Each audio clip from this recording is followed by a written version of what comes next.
इटक झुमका ने पहिरब दरभंगा सा मंगा दिया।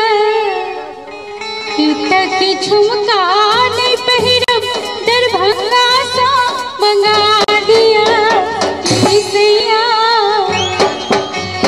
ईसैया तुर पैया पड़े छे हीरवा झरा दिया। ईसैया तुर पैया पड़े छे हीरवा झरा दिया। इटक झुमका ने पहिरब दरभंगा सा मंगा दिया। इटक झुमका